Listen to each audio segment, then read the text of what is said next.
ඔයා තාමත් ඇඳුම් මාරු කරේ නැද්ද? මොනවද බබෝ ඔච්චර කල්පනා කරන්නේ? ඇත්තම කියනවා නම් මෝලි ඔයා දැන් ඔය නන්දනිත් එක්ක මෙහෙම වැඩ කරන එක අදහන්න වටිනවා. බිඳිච්ච හිතක් හදන කෙච්චර ලේසි දෙයක් නෙවෙයි. අමාරුම වැඩේ තියෙන නන්දනිට ගුණාල්. වැට්ම කෙනෙක් නැගිටවන එක ලේසි. ඒත් තනියම නැගිටින එක ගොඩක් අමාරුයි. මගේ ජීවිතේ කිසිම දවසක නන්දනිට වෙච්ච දේ වුණ කවුරුවත්ම හම්බ වෙලා නැහැ. එයාට කොච්චර දේවල් නැති වුණාද? ඒත් දැන් ඔයා යත් එක්ක ඉන්නවනේ. ඔයාගේ උදව්වෙන් එයාගේ ජීවිතය අපව හදාගන්න උත්සාහ කරයි. ඒක තමන් වෙනුවෙන්. ඔව් ඒක හරි කුණාල්. ඒකට අපිට අර ලිස්ට් එක ගොඩක් උමනා වෙයි. කුණාල් ඔයා මොනවද හිතන්නේ? යා ඒ ලිස්ට් එකේ මුලින්ම ලියලා කපලා තිබුණ දේ මොන වගේ දෙයක් වෙන්න පුළුවන්ද? ඇත්තට මොකක්ද ලියුවේ?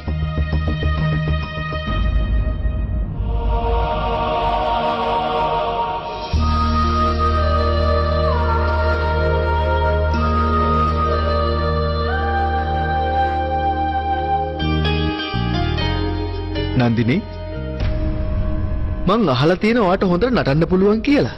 හරියට ලස්සන මොනරියක් වගේ. ඔව් පුංචි කාලේ ඉඳන් මං නටන්න ගොඩක් ආසයි.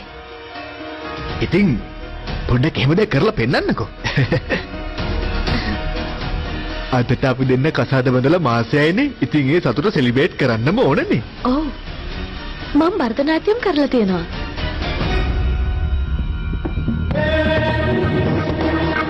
නන්දනේ අද කාලේ භරතනාට්‍ය වගේ දේවල් වලට කවුද කැමති වෙන්නේ? මොකක් හරි වෙනස් දෙයක් කරන්න. මං කිව්වේ මේ අලුත් මොකක් හරි දෙයක්. අලුත් දෙයක්? ඒත් මන් දන්නේ භරතනාට්‍යම් විතරනේ. අනේ ඩියර් මිසිස්. ඇයි අනේ මේ හැම වෙලාවෙම භරතනාට්‍ය විතරක් අල්ලගෙන කතා කරන්නේ? පොඩ්ඩක් හස්බන්ඩ් ඕන දේ ගැන තේරුම් ගන්න. මේ බලන්නකෝ. මං ඔයාලට gift එකක් අරගෙන ආවා. ඉස්සෙල්ලා ගිහින් මේක ඇඳන් ඉන්න. කොහෙද යන්න? මම මේක ඇඳන් ඉන්න.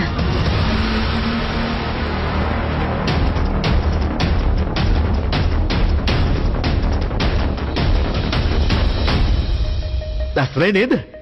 අනේ ඔක විතරයි තියෙන්නේ. යන්න ඇඳන් ඉන්න. මට බෑ මේක අඳින්න. මේ බලන්න නන්දනේ. ඔය වගේම ඕන කෙනෙක්ට අඳින්න පුළුවන්. හැබැයි ඔයාට තරම් ලස්සන නැහැ. යන්න. රාජ්දීප් මම මේක අඳින්න කැමති නැහැ. නන්දිනී මං ඔයගෙන් ඇහුවේ නෑ ඔයා මේ ඇඳුම අඳින්න කැමතිද නැද්ද කියලා. මට ඕන දෙයි දැන් ඔයා කරන්න ඕනේ. යන්න ඕක ගිහලා නැගෙන යන්න ඉක්මනට එන්න. අනේ ඩියර් මිසිස් මොකද මෙච්චර පරක්කු?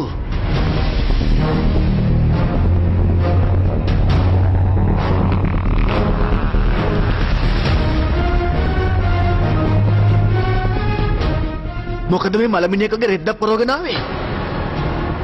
ඔය ගලවලා පැත්තකට දාන්න.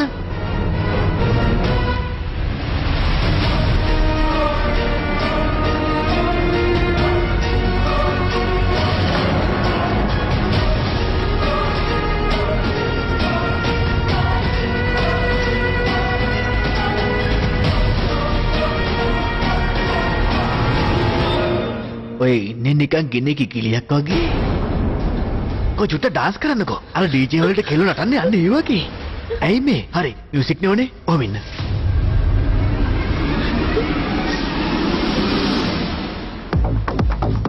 මොකද අනේ ඔහොම ලැජ්ජ වෙන්නේ? එන්නකෝ. පොඩ නටන්නකෝ බලන්න. හරි එහෙනම්. ඔයාගේ එකට මං අතක්වත් තියන්නේ නැහැ. ඔයා ඩාන්ස් කරනවා මම බලන් ඉන්න.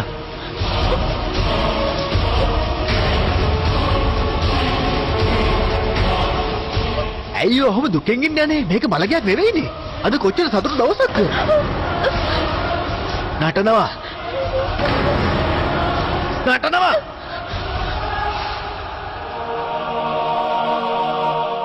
ඩාන්ස්.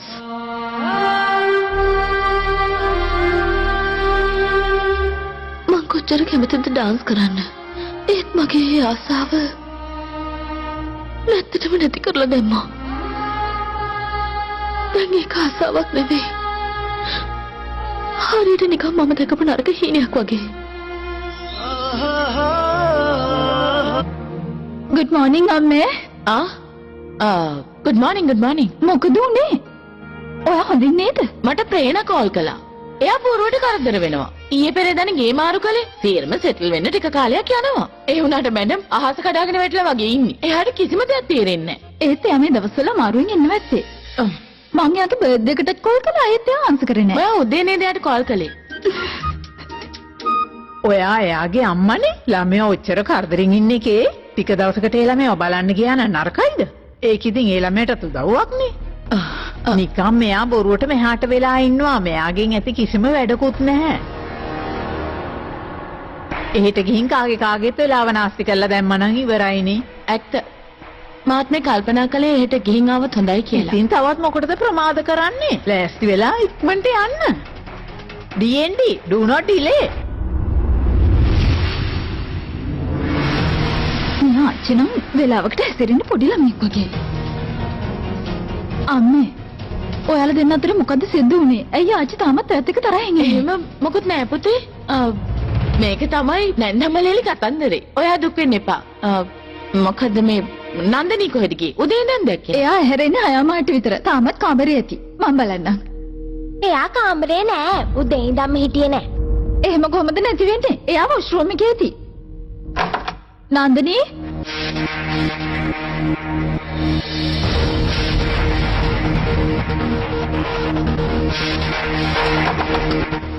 නන්දනී නන්දනී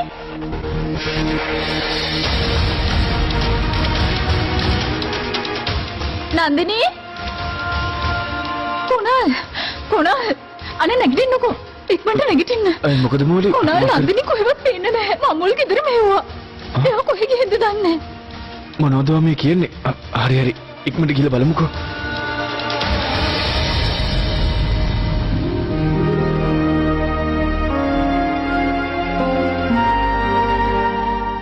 නන්දනී ඔයා කොහෙද ගියේ කියන්න. අපි කොච්චරනම් බය වුණාද? ඔයාමනේ මට කිව්වේ ලිස්ට් එක සම්පූර්ණ කරන්න කියලා. ඉතින් මම ලිස්ට් එක හැදුවා. මම මේක පල්ලෙහා තියෙන කෝවිලට ගිහින් දෙවියන් ඉස්සරහා තියලා ආශිර්වාද ගන්නයි හිතන් හිටියේ. එහෙම හරි නේද? ඒක හරියටම හරි. නන්දිනී වාට මේකෙතර බාධා කරන්න කවුරුත් නැහැ. ඔයාට කැමති දෙයක් කරන්න පුළුවන්. ඕනවට වඩා හැම දෙයක් ගැනම හිතන්න යන්න එපා. ඒ වගේම හැම දෙයකටම අවසර ගන්නත් ඕනේ නැහැ. ඕකේ? හරි එහෙනම් අපි අද එළිය රවුමක් දාමු.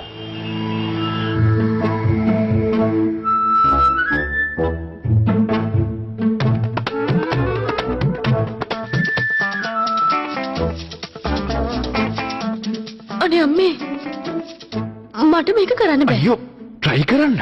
ඕක පුදුම රහයි. එතකොට යෝග ජොලිය. මට නම් කරන්න බෑ. ඔයාම මේක කන්න. මං ගෙන් පොඩි බග් එකක් අරන් එන්නම්. ඉන්න. කොහෙවත් යන්න එපා. අනේ අර බලන්නකෝ. කුණාල් එක්ක නන්දනී. ඒ දෙන්න විතරයි. අපොයි දෙයනේ. ඒ මදිවට අතිනක් අල්ලගෙන. ඒ මදිවට අති බර්ගර් එකකුත් තියෙනවා. මොකක්ද ඒ බර්ගර් එක?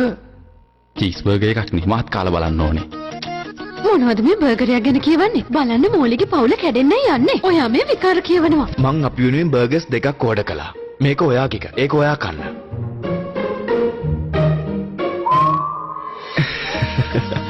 අර ළමයා කන විදිහව දැක්කද? ඒකනේ. බලන්නකෝ ළමයා ඒක හරියට කන්නේ අක්කෙක් වගේනේ. ඔහොම කන්න පුළුවන් ළමයින්ට විතරයි. මට නම් කන්න බෑ. ඒක තමයි මේකේ ජොලිය.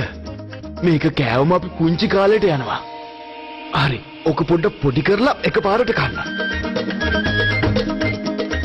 අපොයි දෙයනේ. බලන්නකෝ. පොඩකින් මම දැන් එයාලගේ ෆොටෝ එකක් අරගන්නවා. අත ගන්න. මම මේක එයාලගේ ගෙදර අයට පෙන්නනවා. එතකොට එයාලා දැනගනි මේ දෙන්න මෙතනට වෙලා නටන නාඩගම. ඔගේ ගන්නකෝ.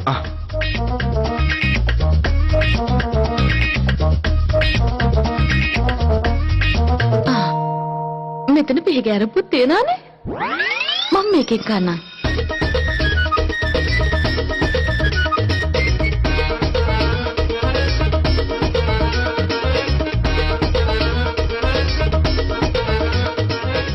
නන්දනී පොඩකින් මේ අහන්න. ඔයා මේක දැන් අතින් අරන් කන්න ඕනේ. මොයිලින් ගන්න.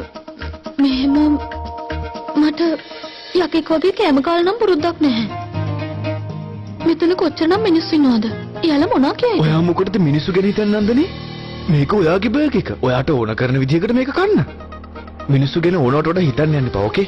come on දැන් කන්න. come on 1 2 3 and go.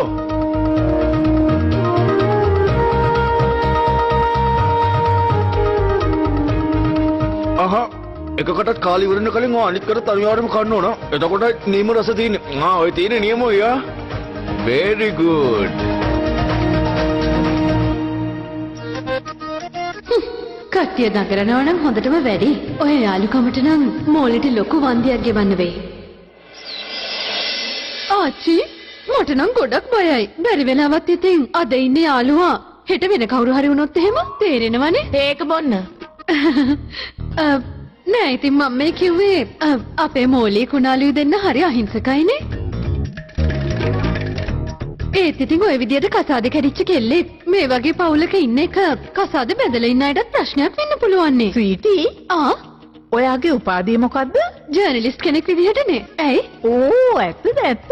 ඒක තමයි ඔයා මෙච්චර අනුන් ගැන හොයන්නේ. කියන්න දෙයක් නැත්නම් ඉතින් ඔයා අතින් හරි වචන දාලා කියනවා. අනේ නෑ ආච්චි මං ඇත්ත කියන්නේ. මම්මගේ ඇස් දෙකෙන්ම දැක්කනේ. ඔයා ඔය ඇස් දෙකෙන්ම නේද ටීවී එකේ යන මෙගා ටෙලිනාට්‍ය බලන්නේ? ඔයා ඉඳලා හිටලා පොඩ්ඩක් ඉන්ටර්නෙට් එකේම යූස් කරන්න. දැන් ලෝකෙ කොච්චර දියුණුයිද බලන්න. ඔන්න ඉන්ටර්නෙට් එකක් මොකටද මෙතනට ඇදලා ගත්තේ? කසාදක ඉන්න ඕන නෝනයි මහත්තයයි විතරයි. තුන්වෙනි එක්ට කොහෙත්ම ඉඩක් තියෙන්න බෑ ආච්චි. එහෙම කිසිම දෙයක් නෑ. දන්නවද මගේ කසින් කෙනෙක් එක්ක යාගේ යාළුවෙක් හිටියා. ඩිවෝස් වෙච්ච කෙනෙක්. යාට දරුවොත් හිටියා. අවුරුදු 5ක්ම හිටියා. කිසි ප්‍රශ්නයක් උනේ නෑ. ඇත්තටම දැන් යා කසාදත් බැඳලා. මගේ කසින් තමයි යාගේ කසාද කරලා දුන්නේ. තේරුණාද? ඇහුණද ආන්ටි? ඔයාගේ ඔය යාළුවා නන්දිනී තරම් ලස්සන නැතුව ඇතිනේ. ඔයා ඒ කියන්නේ අපේ මෝලි ලස්සන නැහැ කියලාද? නැත්නම් කුණාල් සල්ලාලේ කියලාද? අනේ දෙයියනේ මං දැන් එහෙම දෙයක් කිව්වද? මම මේ ඔයාට කිව්වේ FYI ඈ for your information. දැන් කාලේ ළමයි සෑහෙන දක්ෂයි. ඒ වගේම යාළුවා හොඳ නරකත් හොඳට දන්නවා. ඔයා ටිකක් අලුත් විදිහට හිතන්නකෝ. ගෙදරට වෙලා මුකුත් නොකර ඔෆ් විදිහට ඉන්නේ නැතුව. ඈ ඕ old fashion. ඔයා දැන් මොනවා කිව්වත් ආච්චි ඕනම කසාදක ප්‍රධාන දෙයක් තියෙනවා. හදිසියෙන් හරි අවධානය නැති වුණොත් ඔක්කොම ඉවරයි. එහෙම වෙන්නේ ඉතින් අවධානයෙන් ඉන්න එපායි. ඔයා හැම වෙලේම අනුන්ට බැල්ම දාගෙන ඉන්නේ. හරි එහෙනම් ඔයා වැඩ හිටියෙක්නේ ඕන දෙයක් කරගන්න. ආපහු එන්න හොඳේ ස්වීටි. අලුත් කතාවක් ගේන්න හොඳේ. ඕපදූප වලත් පොඩි රාක් තියෙනවනේ.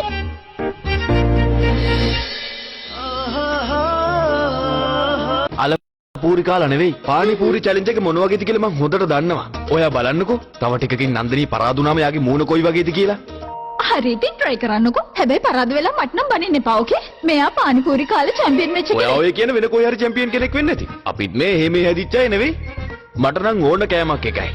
මට මෙයත් එක කම්පිටිෂන් එකක් නෑ. හරි එහෙනම් ඔන්න නන්දිනී වැඩේ පටන් ගන්න. මේ අයියට පෙන්නන්න ඔයා පානිපූරි කන්නේ කොහොමද කියලා. මෙයාව ඉක්මනට පරද්දන්න පුළුවන්. අයියා ඉක්මන් කරන්න.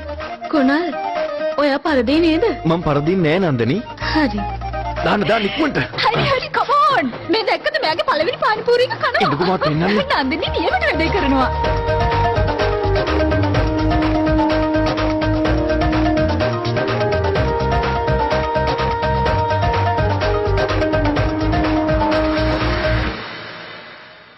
අම්මේ අර දැක්කද? මූලි අක්කයි නන්දිනී අක්කයි. අර අතන පානිපූරි කනවා. අනේ අපි අපිට යමුකෝ. අපි එතනට යන්නේ නෑ. එන්නයි කිව්වේ මාත් එක්ක. ඇයි අම්මා? මේ කෙල්ල මේ තරම්ම නරකයි කියලා මං කවදාවත් හිතුවේ නෑ. ලෝකෙටම ණය වෙවි යනවා. ඒත් නන්දනේට වියදම් කරන්න සල්ලි දෙනවා. ඔයාගේ වැඩකට සල්ලි ඉල්ලුවොත් ඒත් නෑ කියනවා. අනේ අම්මේ වටුව අතහැරලා දාන්න බැරිද? අපි එන්ජොයි කරමු. අතන අයියත් ඉන්නු ගිහිල්ලා කතා කරමු. එන්න යමු. අම්මේ ඔන්න තරගයේ ජයග්‍රාහිකාව වන්නේ නන්දිනී. කාපු ගාන නෙවෙයි. ඒ වගේ සයිස් එකයි බලන්න ඕන. මට හම්බුනේ ලොකු පානිපුරි. මෙයාට හම්බුනේ පොඩි ඒවා. එහෙමනම් chance එකක් මේ තියෙනවා. අහන්න කුණාල් මල්හෝත්‍රා. ඔයා පරාදයි. ඒක පිළිගන්න. කොහොමද ඒක පිළිගන්නේ? අපි හැමෝම චැම්පියන්ස්ලා. ඕනනම් ආච්චිගෙන් අහන්න නැත්නම් අම්මගෙන් කියන දේ අහන්න. අහලා පරාජය පිළිගන්න. මේ නන්දිනී ඉස්සරහා ඔයාට කිසිම තරගයක් ඇත්තේ නෑ. හරි දැන් ඉතින් පිළිගන්න. මේ නන්දිනීට ඔයා පරාදුනා කියලා. හරි ඉතින්. මම මෙයාගේ ඉස්සරහා කවදාවත් නැතුව පෙරදුනා. මොකද්ද ආර කිව්වේ? චැම්පියන් කෙනෙක්. හරි. ඔයා කියන විදිහට මෙයා තමයි චැම්පියන්. ඕකේ? තව මොනවද? මේ මොකද මේ? අපි ඉතින් දිනුවනේ තෑග්ග දෙන්න. කෝ සල්ලි? දෙයනේ මොන උගලකටද මාව වුනේ? දුවන්න.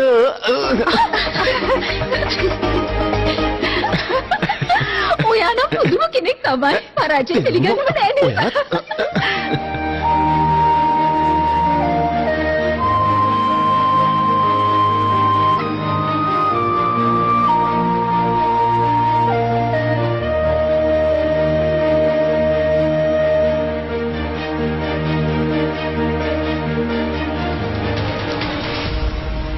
ඒකට වග කියන්න ඕනෙත් ඔයාමයි. එච්චර ලේසියෙන් මට යව අමතක කරන්න පුළුවන් නෝ. ඇයි බොරුවට කරදර වෙන්නේ? ගෙදරට කැමරට එන්න කියලා ලැජ්ජ කරන්න නම් ඕනේ. මන් දෙයක් කියන්නද? ඉතින් කියන්න. ඔයාගේ කසාදේ රාජ්දීප්